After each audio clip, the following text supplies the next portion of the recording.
Welcome, I'm Kai. Tonight we are going to do something different on my channel. I'm going to tell you some scary stories. I have gone to Reddit. I found a subreddit that's called Super Short Scary Stories. I have arranged so that the most popular story comes on top and the least popular story comes all the way down. And I will, for you now, read the first 3 stories. And not only that, I will rank them for you. 0 ghosts, not scary at all. 10 ghosts, very scary. Like pack up and leave scary. If you want to rank them yourself, please do in the comments below. Tell me what you think. How scary is the story for you? You can make your own ranking system. I don't mind. You can give them like pumpkin, that's a sign of Halloween, that's scary. Or you can give them ghosts like me, or skeletons, whatever. And tell me if you want me to read more stories, and I will. Okay, let's go with the first one here.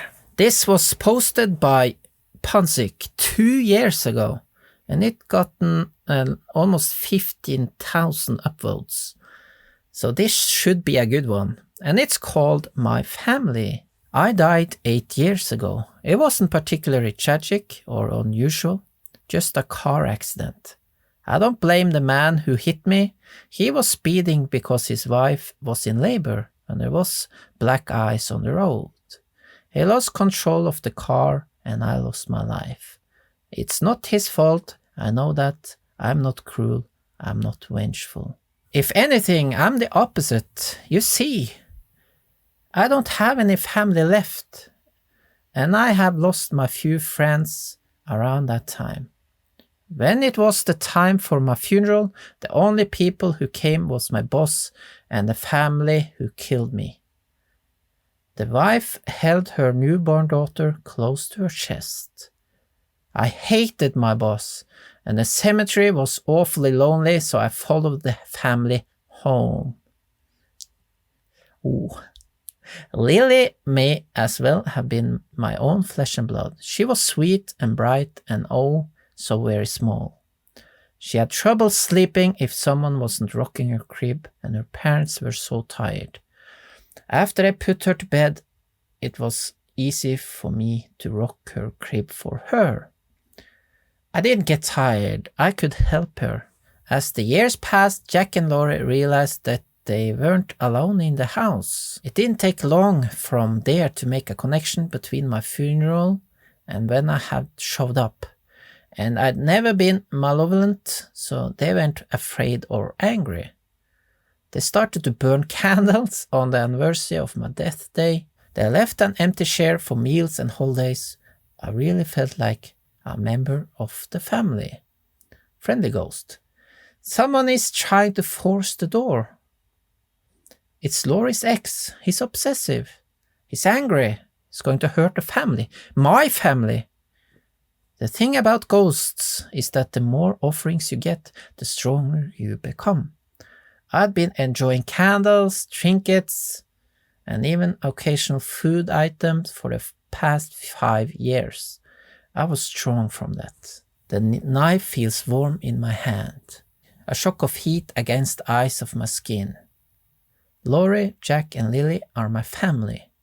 I care about them, and they're not going to join me yet. It was very well written, but it was not scary. I didn't find it scary. Did you? So I will place it down like in the bottom range. I give it 3 ghosts. Just for being a good story, well written. It gets a lot of minuses because of not being scary. Now I'm going to read the second story. It has gotten 12.3 thousand upvotes. So also this should be a good story.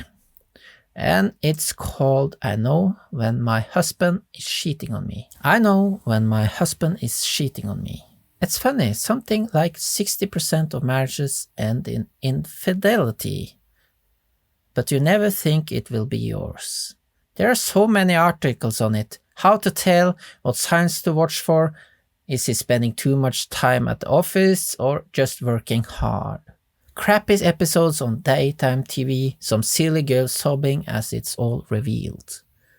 This article shows dramas there for weak women. I knew the moment my husband didn't love me anymore. Oh, it will start small. He will smile more for no reason. He'll laugh at little things she says or does.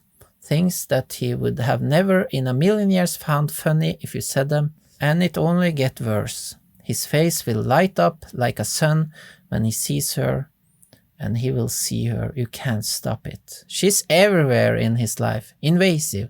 Like a cancer or a leech. Sucking all of his attention and love away from you. And then, even worse, his friends, your friends, will notice.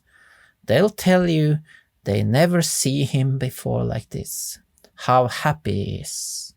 It's enough to make you sick. And finally he'll tell you he's never felt love like this before. That he doesn't know how he lived without her. Well, something had to be done, obviously. I love my husband. I'm not having some little temper steal him away from me. What kind of woman would I be then? No. So I took matters into my own hands. Thank God she's still little. I don't think I could have drowned her that easily if she could walk just yet.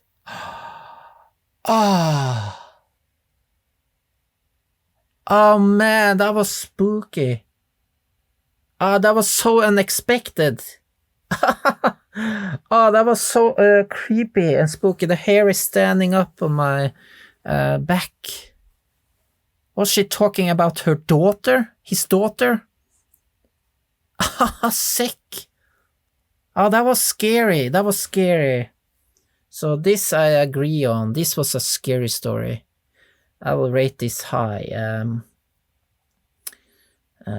Let's see. I will give this 8 ghosts. So it's not all the way up there, but very close. That was a good story, scary story. What do you guys think?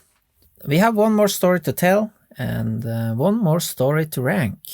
So the last story I will tell is a story that has been posted by Malia Girl 1314 2 years ago, also two years ago, and it has gotten 11.3 thousand upvotes. I should have read the reviews.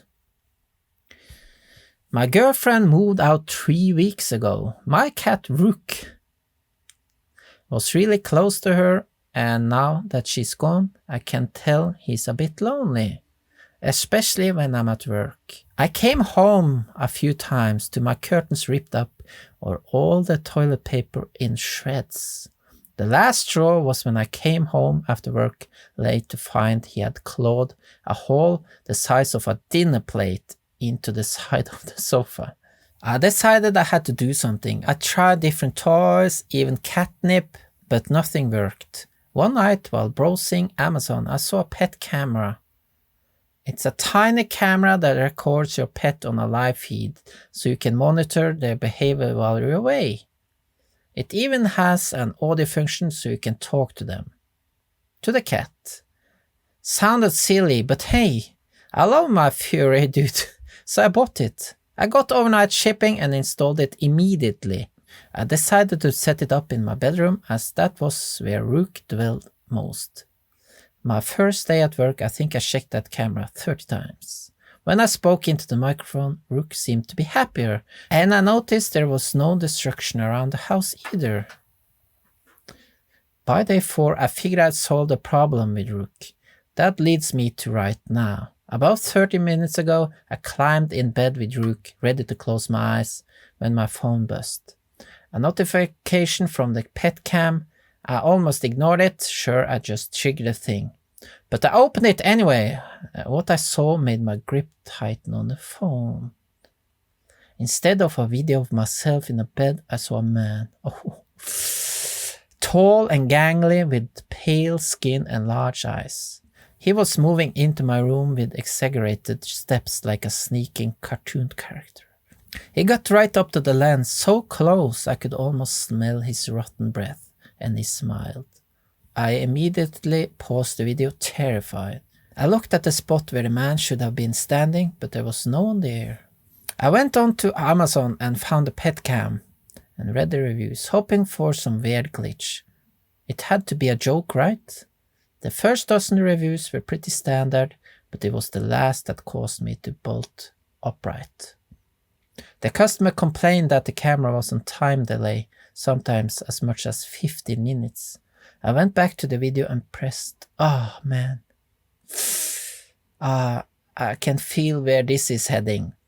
I went back to the video and pressed play with shaky fingers. I watched in horror as the man slithered under my bed. Oh, giving the camera a wink before disappearing into the darkness. Then I saw myself enter the room and climb in bed before the video ended. Now I'm sitting in my bed, knowing he's under it. I could call the police, but I doubt I have time. So please do yourself a favor and read the reviews. The part where he realized there was a delay on that camera. That was scary. Also a very good story. Give me some chills, I tell you. It was up there for sure, and but not as scary as the second story. So I will rate this 7 ghosts. So that's like this, 7 ghosts. So second place for today, and second place of all time if I'm going to do more of this. Tell me below if you guys agree or disagree. Which story did you find scary? Maybe you didn't find any of the stories scary. You can either send me scary stories on Discord and I will read them on a video like this and rate them with ghosts. Or I will continue reading scary stories I find online. Hope you like this. Tell me if you do, I will do more of it. If you don't, I will scrap it and do something else. Bye! Bye!